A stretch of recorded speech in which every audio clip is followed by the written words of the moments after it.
오늘은 근대 자유주의 철학의 정수, 존 스튜어트 밀의 자유론을 깊이 있게 알아보려 합니다. 자유, 너무 익숙한 단어지만 정말 자유롭게 살고 있나요? 혹시 우리가 다수의 이름으로 개인을 억압하고 있진 않을까요? 밀은 이 문제를 약 150년 전에 이미 날카롭게 파고들었습니다. 지금부터 그 통찰을 따라가 봅시다. 출판사 서평, 하버드대, 옥스포드대, 서울대 선정 필독 고전. 자유론은 오늘의 시대 정신에 꼭 맞는 책이다. 존 스튜어트 밀의 대표작인 자유론은 출간된 지 150년이 지났음에도 여전히 큰 사랑을 받는 책이다. 아니, 시간이 갈수록 더욱 큰 사랑을 받고 이 책의 가치는 점점 더 빛을 발한다.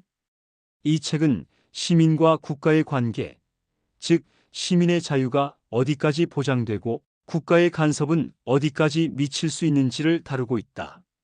저자인 밀은 말한다. 개인의 자유는 자신의 사고와 말, 행위가 다른 사람들을 해치지 않는 모든 범위에서 절대적이다.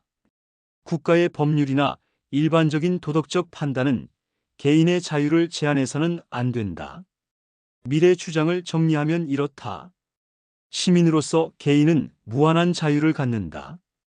단, 다른 사람들에게 해를 끼치지 않는 범위에서 말이다. 국가는 그러한 개인의 자유를 제한하면 안 된다. 다만, 개인이 다른 사람에게 해를 끼칠 때는 국가가 개인의 자유에 간섭할 수 있다.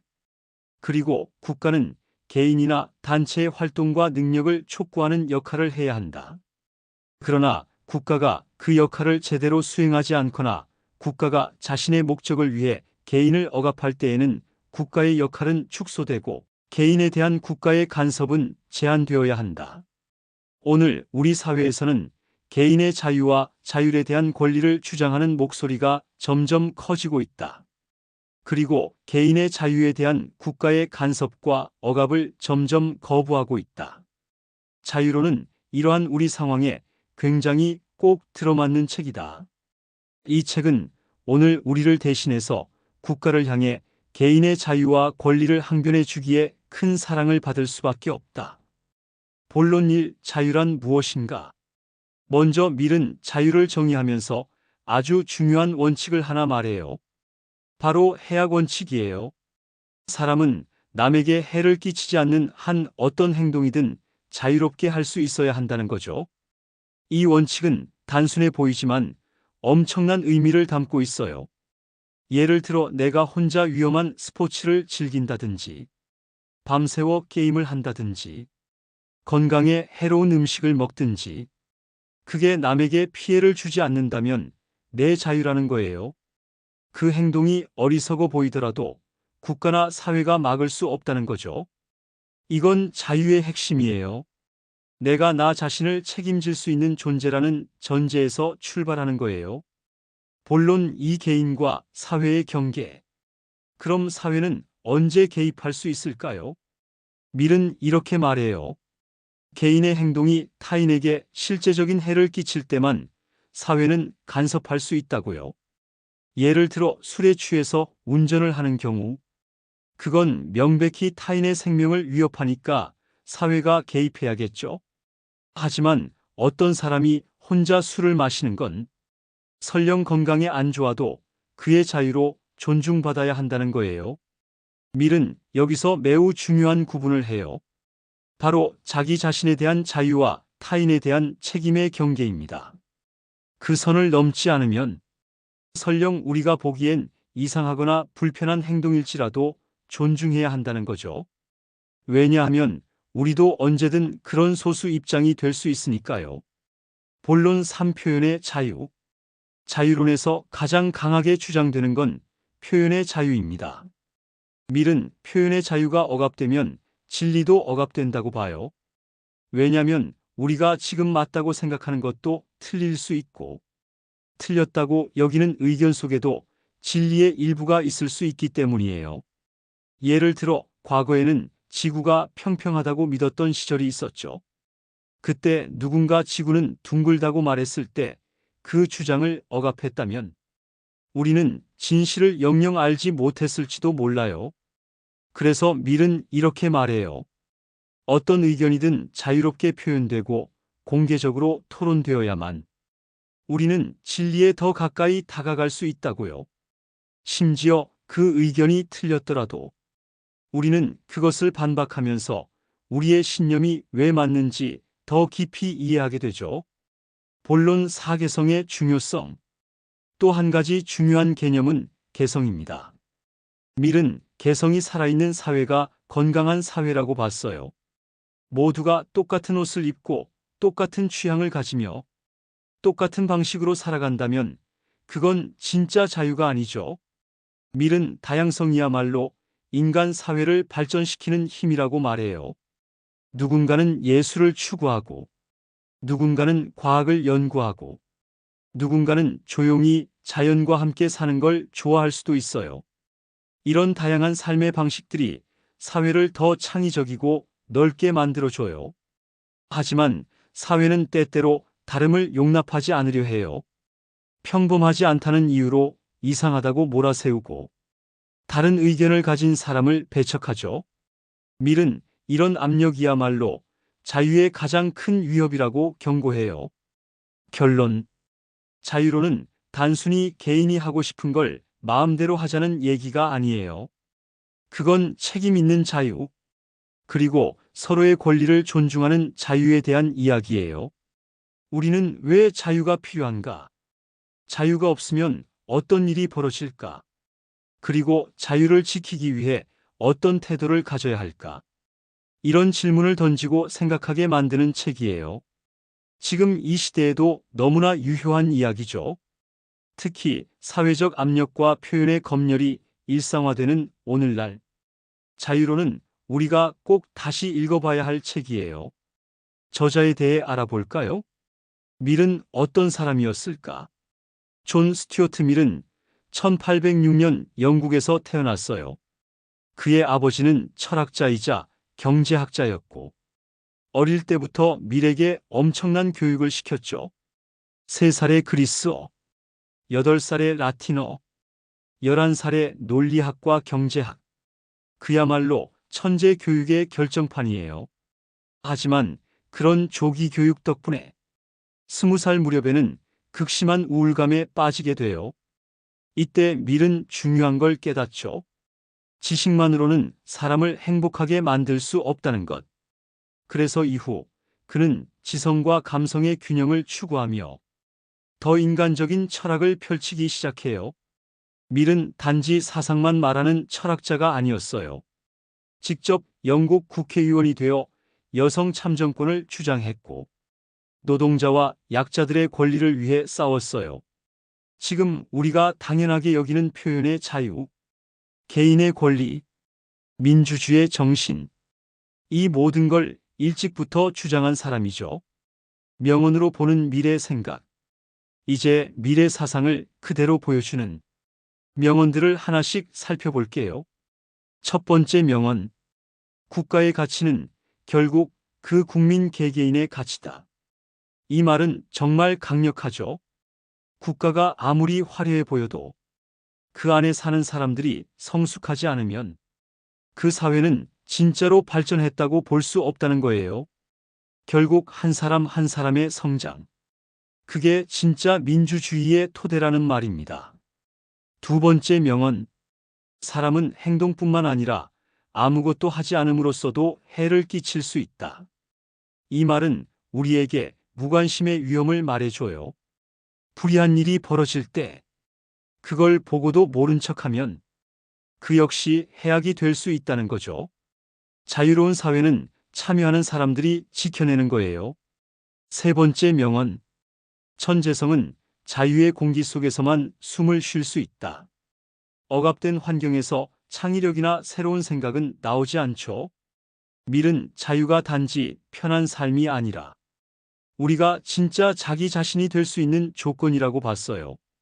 자유로운 공기 속에서만 사람은 날개를 펼 수 있어요. 네 번째 명언.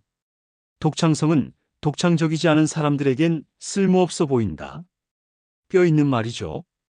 대부분의 사람들은 익숙한 것만 좋아하고 새로운 걸 두려워해요. 하지만 사회는 다름을 받아들일 때 발전해요. 우리가 흔히 별난 사람이라고 생각하는 사람들이 사실은 세상을 바꾸는 사람들일 수도 있거든요. 마지막 명언. 진정한 자유란 우리가 우리만의 방식으로 선을 추구하는 것이다. 이건 밀 철학의 핵심이에요. 자유란 그냥 하고 싶은 대로 하는 게 아니라 스스로 옳다고 믿는 길을 책임 있게 선택하는 것. 그게 진짜 자유라는 거죠. 존 스튜어트 밀은 200년도 더 전에 살았지만 지금 우리의 삶과도 깊이 연결된 메시지를 주는 사람이에요. 표현의 자유, 개인의 다양성, 책임 있는 시민의식. 이 모든 걸 한 명의 철학자가 오래전부터 고민하고 말해줬다는 것. 참 놀랍지 않나요?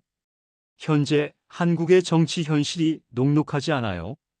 지금부터는 이 책이 한국 정치사에 던지는 메시지를 알아볼게요.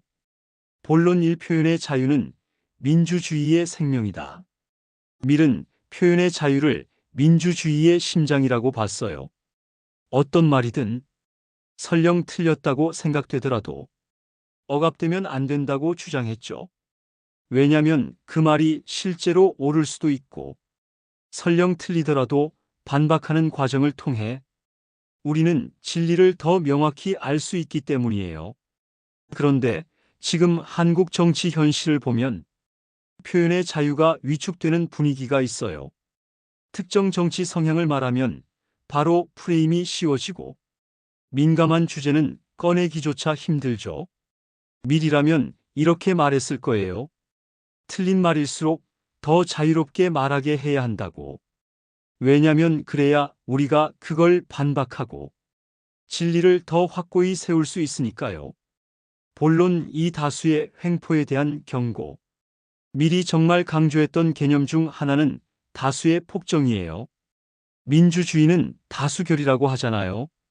하지만 밀은 말해요. 다수의 판단이 항상 옳은 건 아니고 소수의 의견을 억압하면 결국 사회 전체가 퇴보한다고요. 본론 3국가 권력은 어디까지 개입해야 하나? 자유론의 핵심은 바로 해약 원칙이에요. 국가나 사회는 개인이 남에게 해를 끼치지 않는 이상 그 사람의 삶에 개입하면 안 된다는 거예요. 하지만 요즘 우리 사회는 어떤가요? 국가가 표현을 규제하고 정책으로 삶의 방식을 통제하고 이념과 도덕의 이름으로 간섭하려는 움직임이 많아졌죠. 밀은 이런 걸 자유에 대한 위협으로 봤어요. 좋은 의도라도 과잉 간섭은 결국 개인을 위축시키고 사회를 정체시킨다고요. 진짜 자유로운 사회는 국가가 적당한 거리에서 물러서 있어야 가능하다고 말이죠. 본론 4. 다름을 인정하지 못하는 사회.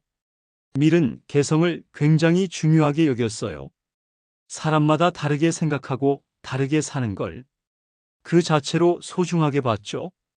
지금 한국 사회는 어떤가요? 정치적 입장이 다르다는 이유로 혐오당하고 라이프 스타일이 다르다는 이유로 비난받고 정말 다양한 삶을 받아들일 준비가 되어 있는 걸까요? 밀은 말해요. 모두가 똑같이 살아가는 사회는 편할지 몰라도 결코 발전하지 못한다고요. 사회는 다름을 통해 성장한다고요. 지금 우리 사회에 꼭 필요한 말이죠. 본론 5. 자유에는 책임이 따른다. 그리고 밀은 자유를 그냥 하고 싶은 대로 사는 걸로 보지 않았어요. 자신의 선택에 책임지는 것. 다른 사람의 자유를 침해하지 않는 선에서 행동하는 것. 그게 진짜 자유라고 했어요. 요즘은 자극적인 말, 무분별한 혐오 표현, 무책임한 정보 유포가 넘쳐나죠. 밀은 그런 걸 경고했어요. 자유를 지키고 싶다면 우리는 책임도 같이 져야 한다고요. 존 스튜어트 밀의 자유로는 단지 오래된 철학책이 아니에요. 지금 한국 정치와 사회가 겪고 있는 문제에 아주 날카롭고 따뜻한 시선을 던져줘요. 표현의 자유는 지켜지고 있는가? 다수의 횡포는 없는가? 국가는 과도하게 개입하고 있진 않은가? 우리는 다름을 인정할 준비가 되어 있는가? 자유를 책임있게 누리고 있는가? 이 5가지 질문은 지금 우리가 밀에게 다시 배워야 할 중요한 화두입니다. 마지막으로 이 책에 영향을 받은 대표적인 인물들을 살펴볼게요. 마틴 루서 킹 주니어. 첫 번째 인물은 마틴 루서 킹 주니어입니다. 미국 인권운동의 상징이자 비폭력 저항의 아이콘이죠. 킹 목사는 흑인 차별에 맞서 싸우면서 무력 대신 평화적인 시민 불복종을 선택했어요. 그 배경에는 바로 밀의 해악 원칙이 있었죠. 남에게 해를 끼치지 않는 한 우리는 저항할 자유가 있다는 믿음, 그리고 그 자유를 통해 사회를 더 나은 방향으로 이끌 수 있다는 신념. 킹 목사는 밀의 철학을 현실에서 실천한 대표적인 인물이에요. 존 F. 케네디. 두 번째는 미국의 대통령 존 F. 케네디입니다. 그는 자유와 책임의 균형을 누구보다 강조했죠. 국가가 국민을 위해 존재해야 하지만 개인 또한 공동체에 대한 책임을 져야 한다는 생각? 이건 자유론의 핵심이기도 해요. 표현의 자유는 보장돼야 하지만 그 자유가 사회 전체를 위한 책임 있는 선택으로 이어져야 한다는 것. 케네디는 밀의 철학을 정치적 리더십으로 확장한 인물이에요. 에멀린 팽크허스트. 세 번째는 영국 여성 참정권 운동가 에멀린 팽크허스트입니다.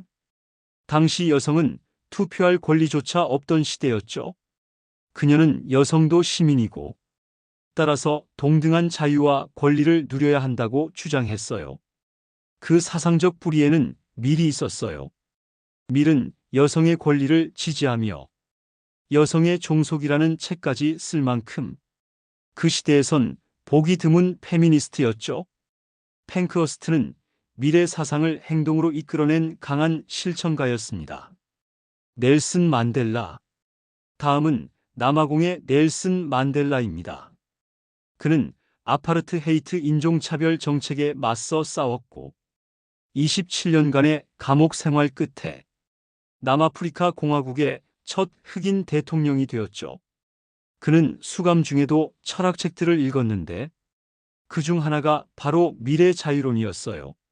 만델라는 모든 인간은 동등하며 자유는 누구에게나 보장돼야 한다는 신념을 갖고 있었어요. 그의 삶은 밀의 철학이 얼마나 현실적인지 보여주는 증거죠. 버트런드 러셀. 마지막은 철학자 버트런드 러셀이에요. 20세기 가장 영향력 있는 지성인 중 하나였죠. 러셀은 밀처럼 이성과 논리, 그리고 표현의 자유를 중요하게 여겼고 사회 속에서 철학이 해야 할 역할을 강조했어요. 전쟁 반대 평화운동, 핵무기 반대 같은 활동도 밀의 사상에 뿌리를 두고 있었죠. 러셀은 말과 글로 자유를 지키려 한 철학자였습니다. 자유론은 책으로 끝나지 않았습니다. 이 책에 감동받은 수많은 사람들의 삶 속에서 철학은 다시 살아났고 그들이 만든 역사는 우리에게 지금도 이어지고 있어요. 표현의 자유는 왜 중요한가? 국가 권력은 어디까지 개입해야 하는가? 소수의 목소리는 어떻게 보호해야 하는가? 이런 질문에 대한 답을 찾고 싶다면 자유론을 읽고 그 사상을 실천한 인물들의 삶을 함께 바라보면 좋을 것 같아요. 자유론이 우리에게 주는 메시지. 표현의 자유는 민주주의의 심장이다. 다양성은 사회의 힘이다. 자유는 해악을 기준으로 판단되어야 한다. 실수할 자유가 없다면 진정한 자유도 없다. 우리는 서로를 불완전한 존재로 인정해야 한다. 자유론은 우리에게 묻습니다. 당신은 정말 자유로운가요? 당신은 남의 자유를 인정하고 있나요? 좋아요와 구독, 알림 설정 잊지 마세요. 다음 시간엔 더 깊이 있는 책 이야기로 찾아올게요.